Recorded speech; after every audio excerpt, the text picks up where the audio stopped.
अंग्रेजों को लगा 1947 में इस देश को हम छोड़ देते हैं। ऐसा क्यों हुआ? ऐसा इसलिए हुआ कि अंग्रेजों को ये लगा कि अब इस देश को हम अपने देश से बैठ करके मैनेज कर सकते हैं, अपने बंदों को यहाँ बैठा करके इस देश को चला सकते हैं, इसलिए वो यहाँ से चले गए। हमको लगता है कि देश के प्रधानमंत्री जी हमारे हैं, हमको लगता है कि देश के राष्ट्रपति जी हमारे हैं, हमको लगता है कि हमने लोकसभा मेंबर्स चुन के भेजे हैं, ये सब कुछ हमें लगता है कि ये हमारे लिए काम कर रहे हैं, परंतु वास्तव में ऐसा नहीं है। सभी नीतियां कहीं और से बन के आती है। हमारे देश के प्रधानमंत्री जी, राष्ट्रपति जी, सभी लोग एक रबर स्टंप की तरह काम करते हैं और जैसा वो कहते हैं, जहां से निर्देश आता है, एक प्रकार का आदेश मान करके उसको फॉलो किया जाता है। इसका एक एग्जांपल मैं आपको दूंगा। लॉकडाउन, देश के अंदर लॉकडाउन लगा, उस समय लोगों से हमने बात की, उस समय काफी लोगों को लगा कि भी लॉकडाउन जरूरी है, परंतु आज जब लगता है हम बात करते हैं तो आज लोग कहते हैं कि नहीं, आप लोग ठीक कह रहे थे, लॉकडाउन की इस देश के अंदर कोई आवश्यकता नहीं थी। बात करते हैं वैक्सीन की। इस देश में वैक्सीन से 3 करोड़ लोग अब तक मारे जा चुके हैं। यह बहुत बड़ी मानव त्रासदी हुई है, लेकिन उस समय बात करते हैं, उसमें हमने विरोध किया, लोगों को समझाया तो कुछ बोले जी जरूरी है, तो कुछ ने 1 डोज ली, फिर बात समझ में आई, कुछ ने उसके बाद बंद कर दिया, कुछ को बूस्टर के बाद में ये बात समझ में आई।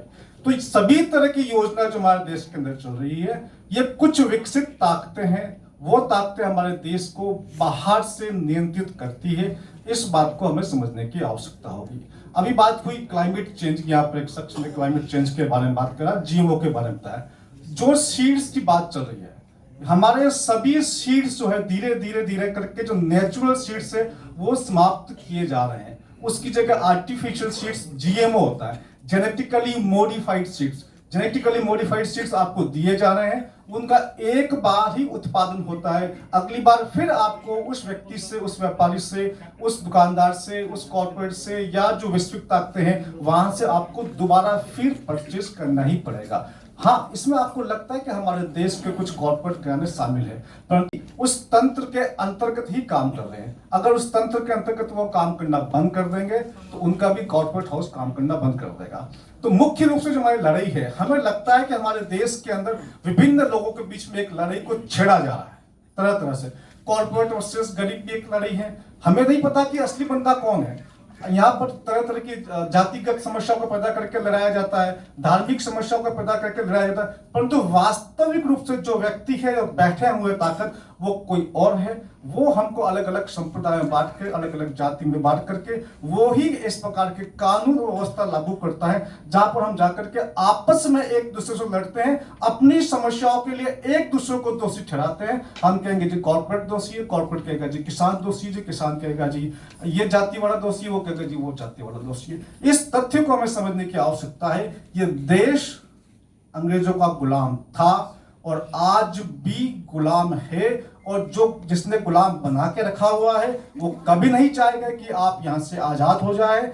इसलिए हमारी लड़ाई किसी व्यक्ति के खिलाफ, किसी संस्था के खिलाफ या आपस में होने की बजाय इस तथ्य को समझते हुए कि हमारा असली दुश्मन कौन है, उसके खिलाफ हमारी लड़ाई होनी चाहिए। जिस दिन हम इस लड़ाई को वहां तक लेके जाएंगे उस ही दिन हम जीत पाएंगे।